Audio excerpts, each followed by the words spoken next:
Bonjour, bienvenue pour cette nouvelle vidéo de la semaine consacrée à l'effet miroir.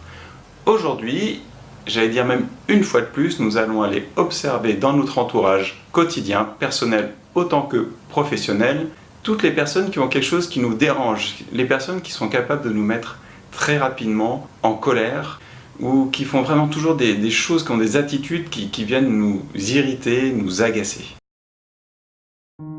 Toutes ces personnes que l'on a tendance à critiquer, dont le comportement nous fait nous agacer, ou voire même nous mettre en colère, et bien toutes ces personnes expriment un comportement, expriment une attitude qui nous dérange, que l'on n'aime pas, que l'on refuse. Et pourquoi est-ce que c'est aussi irritant, aussi agaçant? Et bien parce que on sait en fait que quelque part, on l'a en nous. Et on n'accepte pas de le voir.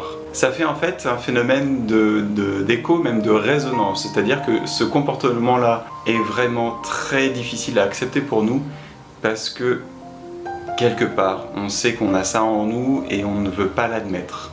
Je crois que la pire situation, c'est quand on voit chez quelqu'un un comportement que l'on a essayé de changer en nous, qu'on a potentiellement gommé et qu'on pense avoir en fait gommé, effacé, mais qui est en fait toujours là et on refuse de voir qu'on peut retomber dedans. Il arrive d'ailleurs parfois que ces comportements qu'on a réussi à effacer ou en tout cas fortement diminuer dans un domaine de notre vie, dans une des sphères de notre vie, eh bien dans d'autres sphères on l'a toujours. Alors peut-être qu'il nous dérange moins dans d'autres sphères, mais voilà, c'est tous ces phénomènes-là qui font que ça fait plus que écho, ça fait résonance, ça fait vraiment résonner cette petite chose qu'on a essayé de bien masquer, de bien ne plus voir en nous, et qu'en fait on n'a finalement pas accepté. Parce que si on l'avait accepté en nous, en plus de faire tout ce travail pour essayer d'évoluer, de changer de comportement, eh bien nous n'aurions plus ce problème de résonance. Et tant qu'on ne l'a pas accepté pour nous, on a peut-être même cru qu'on l'avait accepté parce qu'on a réussi à se comporter différemment, mais tant qu'on ne l'a pas accepté, on ne l'accepte pas chez les autres.